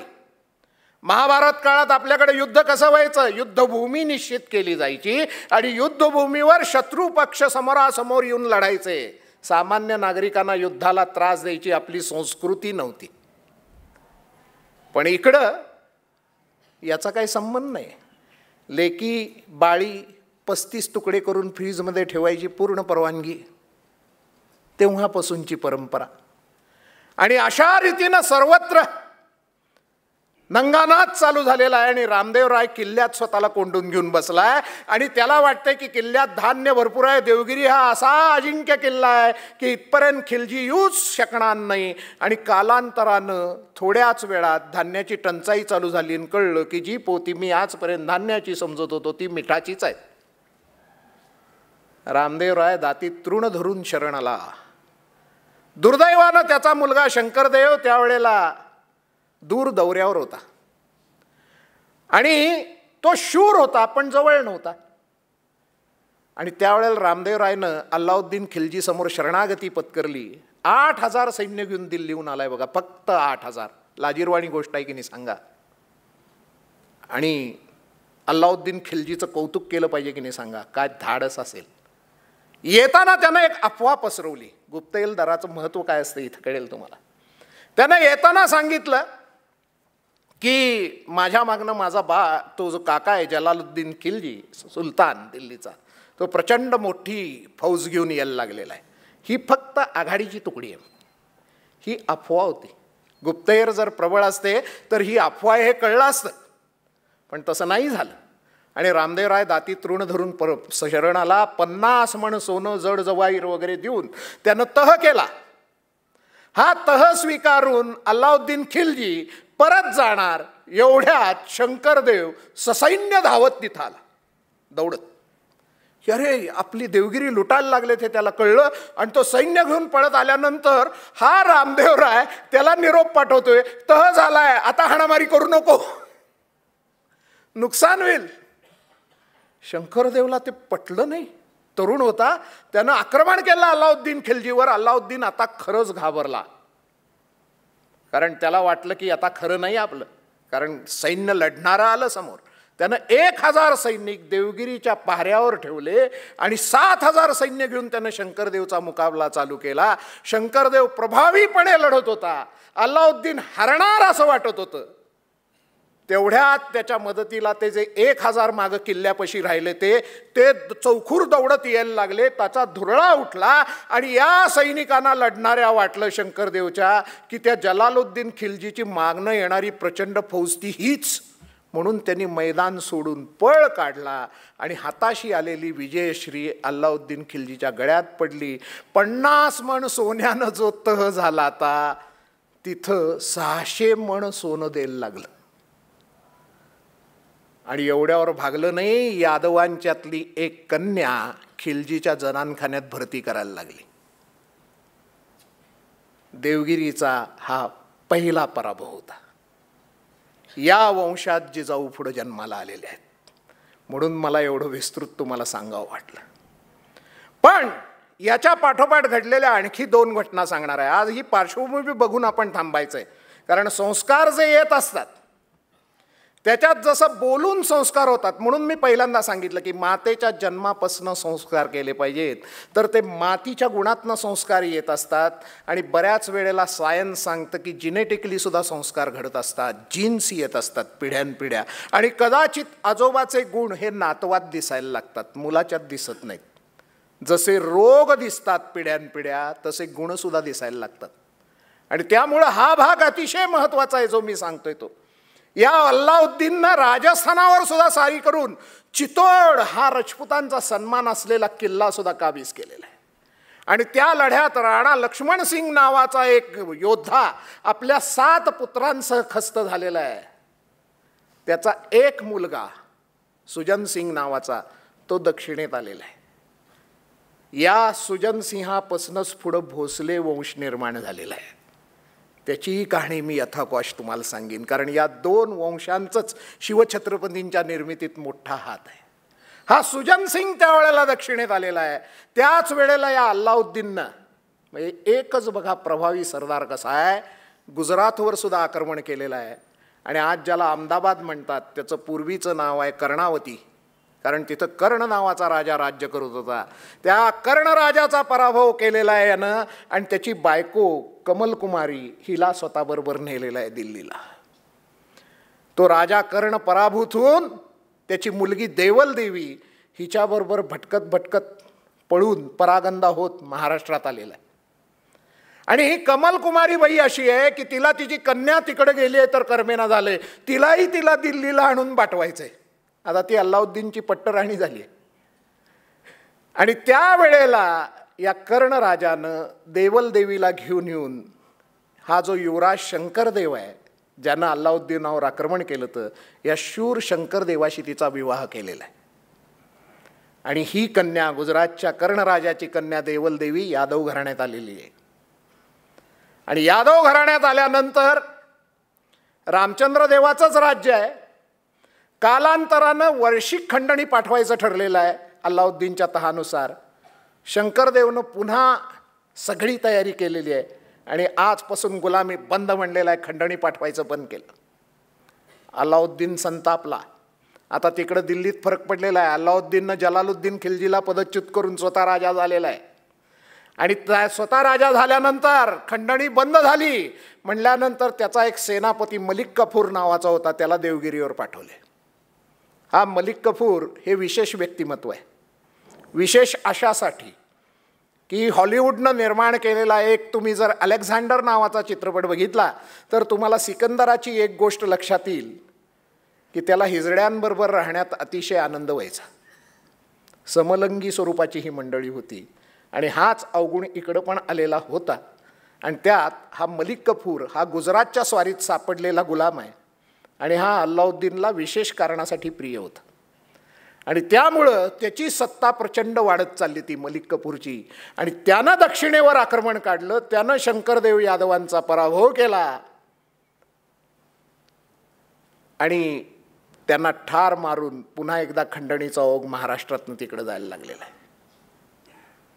त्यानंतर या यादव घराण्यात आणखी एक वीर पुरुष निर्माण झालेला आहे. अजून देवगिरी पडली नाही आहे, पराभव झालेले. त्याचं नाव आहे यादवांचा जावई हरपाल देव यादव. हरपाल देवानं राज्य चालू केलं. पुन्हा एकदा त्यानं हिमतीनं खंडणी थांबवली.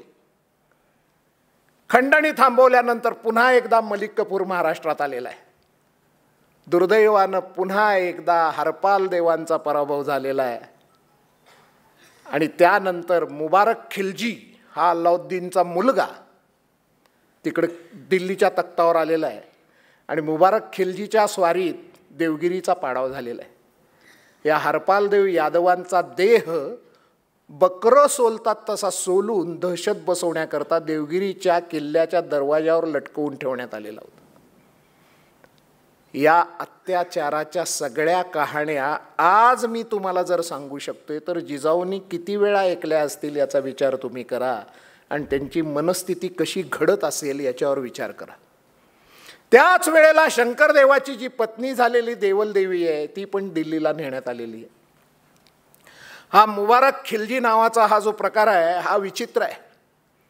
हा मुबारक खिलजी हा पण त्याच पद्धतीचा शौकीन आहे. याच गुजरातच्या स्वारीत आणखी एक गुलाम असाच नेण्यात आला आहे, परिया नावाच्या जमातीचा.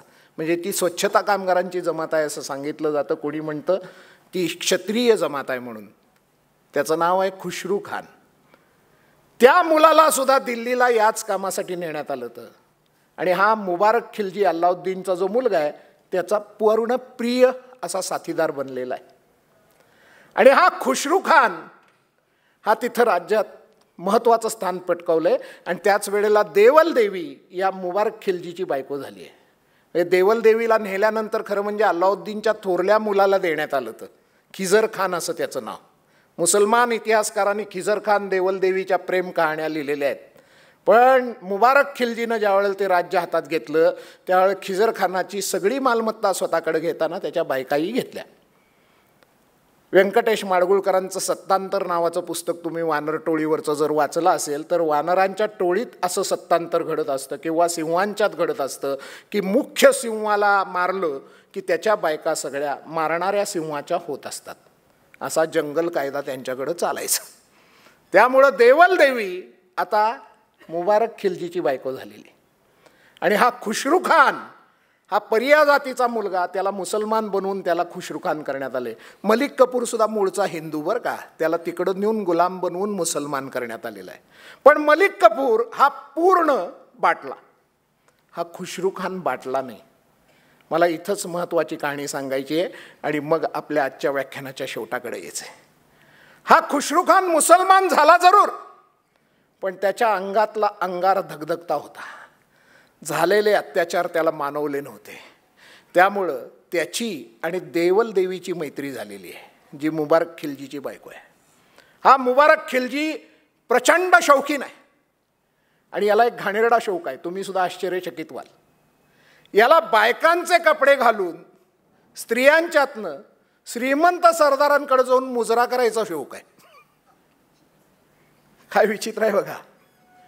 आणि हा इतिहास आपल्याकडे बाकी कोणी लिहित नाही. लिहिणारा इतिहासकार नाशिककर आहे ज्यांचं नाव विनायक दामोदर सावरकर.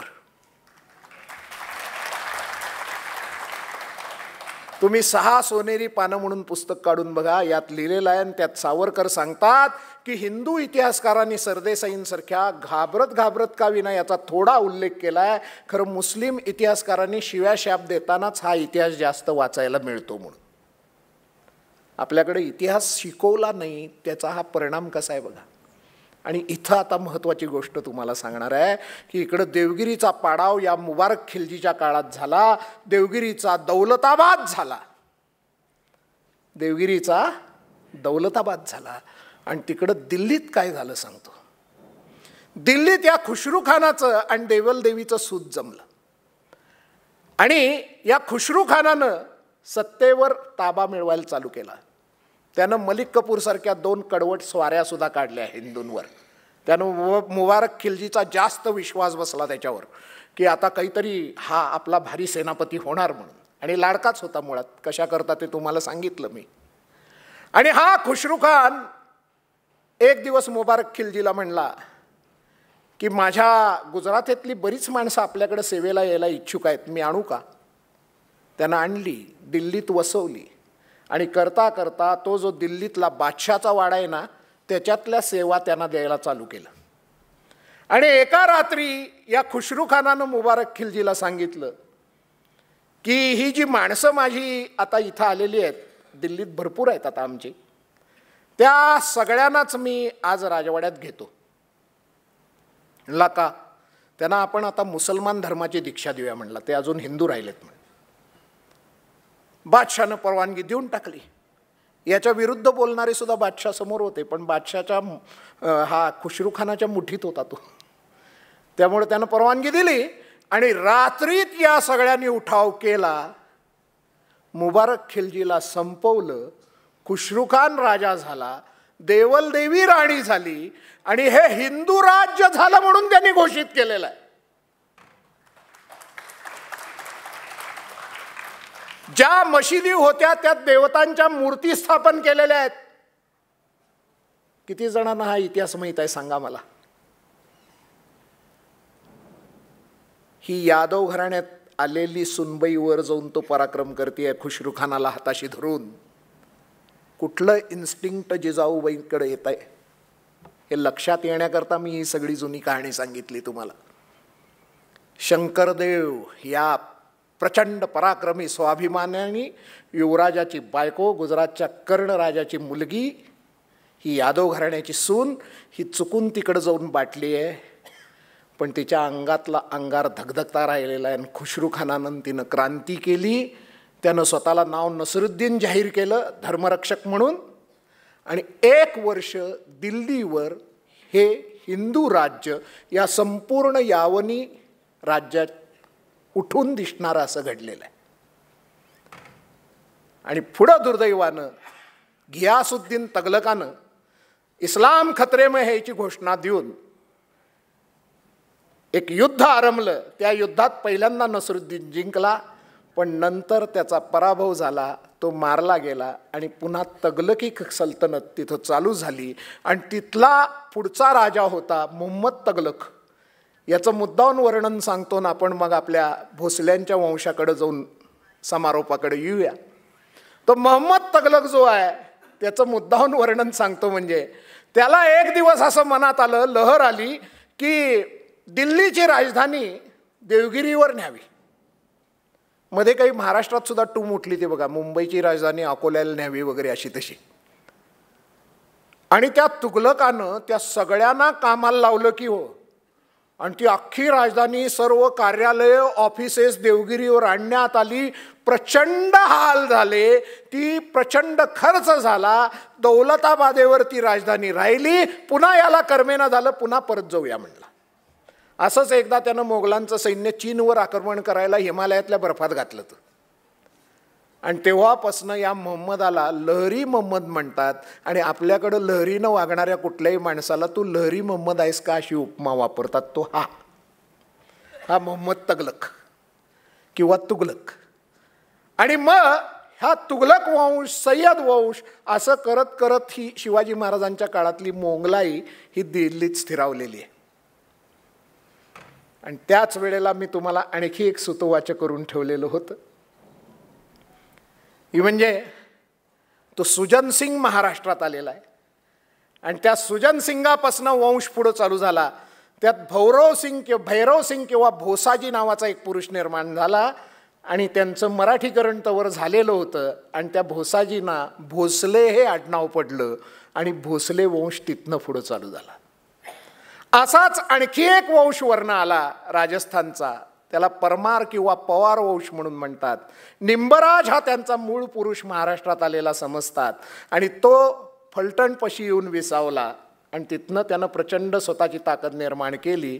ते निंबराजापासून सुरू झालेलं, निंबजाईच्या कृपेनं वाढलेलं निंबाळकर घराणं, या 3 घराण्यांच्यात कायम नातेसंबंध राहिलेला आहे. आणि या वीर पुरुषांची निर्मिती पुढे झालेली आहे. या भैरव सिंगापासून भोसले निर्माण झाले. आणि या भैरव सिंगाचा पुढचा वंश 3-4 पिढ्यानंतर 2 मुलं झाली, कृष्णसिंह आणि शुभकृष्ण नावाची, शुभकृष्ण आणि कर्णसिंह नावाची. यातल्या कर्णसिंहानं खेळणा हा गड बहामनी सुलतानांकडनं आदिलशहा करता घोरपड लावून जिंकला. म्हणून त्या घराण्याला घोरपडीचं चिन्ह, घोरपडीचं निशाण आणि घोरपडा बहादर ही उपाधी मिळाली. आणि अमुक सिंग घोरपडा बहादर, तमुक सिंग घोरपडा बहादर असं म्हणता म्हणता म्हणता लोक त्यांना घोरपडे म्हणायला लागले आणि शुभकृष्णाचा वंश भोसले म्हणूनच नांदायला लागला. ही घोरपडे घराण्याची कहाणी आहे. हे भोसले आणि घोरपडे ही दोन्ही घराणी भोसलेच आहेत. हा एक वंश, निंबाळकरांचा एक वंश आणि यादवांचा वंश जो जाधव म्हणून इथं राहिला कार्यालयात. पुढं असं झालं की या खिलजींचं राज्य ज्या वेळेला दौलताबादेवर झालं त्यानंतर यादव तिथनं निष्कासित झालेले आहेत आणि त्याच वंशात पुढं इकडं तिकडं करत करत लखुजीराव जाधव या मातब्बर सरदाराचा जन्म झालेला आहे, जे जिजाऊंचे पिताश्री आहेत. आणि लखुजी राजा जाधव पैठणपाशी लासनेर नावाच्या गावी राहत होते आणि सिंदखेड राजाला मुळे नावाच्या सरदारांचं राज्य होतं. त्यांच्याकडं ते गाव होतं. त्या मुळ्यांच्यात ढोणे नावाचा एक कारभारी होता. त्यानं बंड करून मुळ्यांचं राज्य संपवलं. त्यातली एक स्त्री तिथनं सुटली त्या बंडातनं आणि ती लखुजी राजांकडे गेली आणि तुम्ही मुक्त करा म्हणून सांगितलं. लखुजी राजांनी सिंदखेड मुक्त केलं. ते त्या स्त्रीनं लखुजी राजांना दिलं आणि तेव्हापासनं हे जाधव सिंदखेडचे जाधव म्हणून ओळखले जायला लागले. आणि त्या लखुजीरावांना 4 मुलगे झाले. दत्ताजी, रघुजी, अचलोजी, बहादूरजी आणि 5वी कन्या झालेली आहे ती राजमाता जिजाऊ, जिचं आख्यान आपण आजपासून गायचं. मंडळी, आपण इथपर्यंत आलो कुठनं, रामकृष्णापासून. आणि हा भैरवसिंग भोसाजी जो आहे त्याच्या वंशात पुढं असं झालेलं आहे की वेरूळला बाबाजी भोसले नावाचे त्यांचे एक वंश स्थिरावले आणि त्यांना 2 मुलगे झाले. एक मालोजी आणि दुसरे विठोजी. या मालोजींपासून शहाजीराजांचा जन्म झालेला आहे. त्यामुळे हे घराणं असं आलेलं आहे. आणि मग फलटणकरांचा संबंध काय, तर लखुजीरावांची पत्नी म्हाळसाबाई ही फलटणकर वणंगपाल निंबाळकरांची बहीण आहे. आणि पुढं या मालोजींच्या बाबतीत असा प्रकार घडलेला आहे. थोडासा वेळ लागेल, सांगू का, 5 मिनटं ऐकताय ना तुम्ही? हां, मग सांगतो. हे मालोजी राजे मुख्य शेतीप्रधान व्यवसाय बाबाजी राजांच्यात चालू होता की कुठल्या सुलतानाची चाकरी नको म्हणून. खरं मालोजी राजांचं रक्त शांत होत नव्हतं. विठोजी लक्ष्मणासारखे त्यांच्याबरोबर होते. आणि एक दिवस शेत नांगरताना नांगर अडकला. अडकल्यानंतर तिथं उकरून बघण्यात आलं, राजलक्ष्मी हसायला लागलेली होती. एक प्रचंड संपत्तीचा हंडा मिळाला. श्रीगोंद्याच्या पेठेत शेषाप्पा नाईक पुंडे म्हणून त्यांचे मित्र होते, त्यांच्याकडे तो हंडा हवाली केला. आणि मालोजी राजांनी प्रचंड धर्मकार्य चालू केलं. वेरूळच्या मंदिराचा जीर्णोद्धार केला. घृष्णेश्वराचा ते श्रद्धास्थान होतं, त्याचा जीर्णोद्धार केला. आणि त्याचबरोबर शिखर शिंगणापूर हे कुलदैवत होतं, तिथं एक मोठा तलाव बांधला. तिथं धर्मशाळा उभी केली. तिथं गोधड स्वामी नावाचे एक स्वामी होते, त्यांना निवारा निर्माण करून दिला. अशी प्रचंड धर्मकार्य मालोजींनी केल्यानंतर विठोजींना म्हणले, एवढंच करून थांबायचं का? विठोजी म्हणले, दादाराजे आपण सांगाल ते प्रमाण. एक तोलदार पागा निर्माण केली आणि या भोसले बंधूंचा पराक्रम महाराष्ट्र बघायला लागला. त्यावेळेला खिलजींचं राज्य संपल्यानंतर हसन गंगू बहामनी नावाच्या सरदारानं इथं बंड केलं आणि देवगिरीचा ताबा त्यानं घेतला. देवगिरीचा ताबा त्यानं घेतल्यानंतर त्याच्या 5 सरदारांनी पुढं बंड केलं. त्याला बहामनी सल्तनत म्हणतात. आणि बहामनीच्या सल्तनाने बंड केलं 5 आणि त्या 5 शाह्या निर्माण झाल्या. अहमदनगरची निजामशाही, विजापूरची आदिलशाही, इमादशाही, बेरीजशाही, कुतुबशाही, खानदेशचे फालुकी सुलतान, असे महाराष्ट्रात अनेक सुलतान निर्माण झाले. इथंपर्यंत काळ पुढं आला आणि त्या काळात ही मालोजी राजे, लखुजीराव जाधव ही मंडळी आपल्याकडची मैदानात आहेत. आणि वणंगपाळ निंबाळकर, त्यांना 12 वजिराचा काळ असं म्हणलं जायचं, असे ते प्रभावी होते. कोल्हापूरचा संदर्भ येणार आहे म्हणून सांगितलं. या वणंगपाळांचा तळ कोल्हापूरला रंकाळा नावाचा तलाव आहे त्याच्या काठी होता. आणि तिथं आदिलशहानं आक्रमण केलं या वणंगपाळांवर. आणि त्यावेळेला त्यांच्या सैन्यात 20 वर्षाचे मालोजी राजे आणि त्यांच्यापेक्षा 1-2 वर्षांनी लहान विठोजी राजे होते. त्यांनी ते आक्रमणात कसं केलं पहिल्यांदा छळायला, हे जे निंबाळकर होते ते तसे कुठल्याही सुलतानाला फारसे जुमानायचे नाहीत. वेळ प्रसंगी कुणाबरोबरही राहायचे, एरवी स्वतंत्र राहायचे. आणि त्या निंबाळकरांच्या कडं ही दोघं मंडळी असताना आदिलशहाचे 2 हत्ती मुद्दाहून सरदारांनी घुसवले निंबाळकरांना त्रास देण्याकरता. त्यावेळेला या 2 भोसले बंधूंनी बिनखोगिराच्या घोड्यावर उडी टाकली. घोड्यावर आपण ठेवतो ना सॅडल, ते न ठेवता त्याच्यावर उडी टाकली आणि 2 हातात 2 तलवारी घेऊन, भाले घेऊन, एका हातात भाला वगैरे घेऊन त्या दोन्ही हत्तींना 2 बंधूंनी आवरलेलं आहे. आणि त्या आवरून मागं रेटत असताना निंबाळकरांचं सैन्य तयार झालं. त्यांनी प्रत्याक्रमण केलं. तोवर हे भोसले बंधू आघाडीवर एवढे घुसले ते रंकाळ्याच्या काठी की आदिलशाही सैन्य पळून गेल्यानंतर सुद्धा त्यांचा रणावेश उतरत नव्हता. हा इतिहासात नोंद झालेला रणावेश आहे की 2-4 मालोजी राजे आणि विठोजी राजांना पकडायला लागलं आणि त्यांना असं घट्ट पकडून ठेवून त्यांच्या हातातल्या तलवारी काढून घ्यायला लागल्या. पुढं मुरारबाजीच्या बाबतीत असाच इतिहास पुरंदरावर घडला म्हणून सांगतात की मुरारबाजीचं मुंडकं उडलेलं होतं तरी त्याचं धड म्हणे लढत होतं थोडा वेळ. हा रणावेश, रणबद या मालोजी राजांच्या अंगात संचारलेला होता. आणि त्यांचा तो पराक्रम बघूनच निंबाळकरांनी आपली कन्या मारोळी राजांना दिलेली आहे. आणि तिचं नाव आहे दीपाबाई, सासरचं नाव उमाबाई. आणि तिलाच 2 पुत्र झालेत, शहाजीराजे आणि शरीफजी राजे. दुर्दैवाचा भाग आहे पारतंत्र्याचा असा की नगरला शहा शरीफ नावाचा अवलिया होता आणि त्याला नवस बोलून हे 2 पुत्र झाले म्हणून यांची नावं शहाजी आणि शरीफजी ठेवण्यात आली.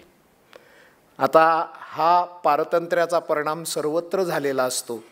म्हणूनच मराठ्यांच्या घरात सुलतानराव, शेखोजी, पिराजी ही नावं घुसली. कैकी ब्राह्मण स्वतःला मोगल, सुलतान अशी आडनावं लावायला लागले. आणि हे पारतंत्र्य आत्तासुद्धा आपल्यावर असतं. आपण मराठीत प्रतिज्ञा म्हणत असताना भारत माझा देश आहे म्हणत असतो, खरं इंग्रजीत म्हणताना इंडिया इज माय कंट्री म्हणतो. मी पहिल्यांदा एक काव्य बोललो होतो, सोन्याचा कोठेधूर तर भारतखंडामध्ये, रत्नाच्या कोठेखाणी तर हिंदुस्थानामध्ये, अमृताची वृष्टी कोठे तर आर्यावर्तामध्ये. हिंदुस्तान, आर्यावर्त, भारत 3 नावं असताना इंग्रजांनी दिलेलं इंडिया नाव स्वातंत्र्याच्या 75 वर्षानंतर सुद्धा आपण का पकडून ठेवलंय हा प्रश्न स्वतःला विचारायला हरकत नाही सर्वांनी.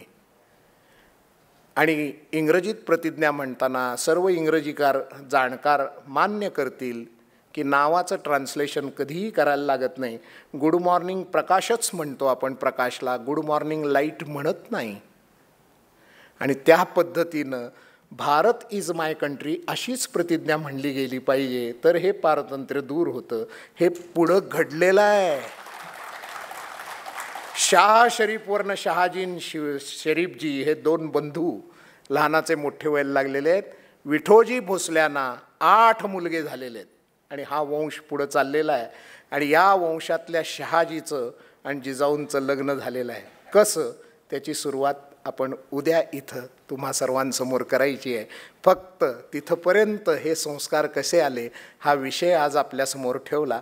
आणि 1-2 पानं वाचायची इच्छा होती पण अंत बघत नाही आपला, ती इच्छा बाजूला ठेवतो.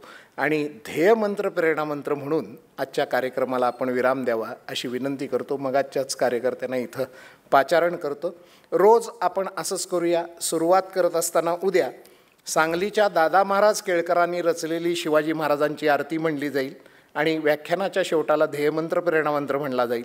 परवा दिवशी स्वातंत्र्यवीर सावरकरांनी केलेली शिवाजी महाराजांची आरती म्हणली जाईल आणि व्याख्यानाचा शेवट ध्येयमंत्र प्रेरणामंत्रानं होईल. ही नोंद आपण सर्वांनी ठेवावी. तर शेवटचं जे पुष्प आहे ते ध्येयमंत्र प्रेरणामंत्र आपण सर्वांनी हात जोडून उभं राहायचं आहे. इथनं ध्येयमंत्र प्रेरणामंत्र म्हणला जाईल. आपण फक्त त्यात सहभागी व्हायचं. साठी झुंजावे झुंजोनी अवघ्यासी मारावे, मारिता मारिता घ्यावे राज्या फुले. देशद्रोही जितके कुत्ते मारो निघालावे परिते. देवदास पावती फत्ते यदर्थी संशयो नाही. देवमस्तकी धरावा अवघा कल्लोळ करावा, मुलुख बळवावा की बुडवावा, धर्म संस्थापनेसाठी शिवरायांचे आठवावे रूप, शिवरायांचा आठवावा प्रताप, शिवरायांचा आठवावा साक्षेप, भूमंडळी शिवरायांचे कैसे बोलणे, शिवरायांचे कैसे चालणे, शिवरायासी सलगी देणे, कैसी असे सकल सुखांचा केला त्याग, म्हणून साधिले तो योग, राज्य साधनाची लगबग कैसी केली, याहुनी करावे विशेष, तरीच म्हणवावे पुरुष, या उपरी आता विशेष काय लिहावे, शिवरायासी आठवावे, जीवित तृणवत मानावे, यलोकी परलोकी उरावे, कीर्ती रूपे निश्चयाचा महामेरू, बहुत जनासी आधारू, अखंड स्थितीचा निर्धारू, श्रीमंत योगी पुण्यश्लोक छत्रपती शिवाजी महाराज की जय, भारत माता की जय, हिंदू धर्म की जय, वंदे मातरम.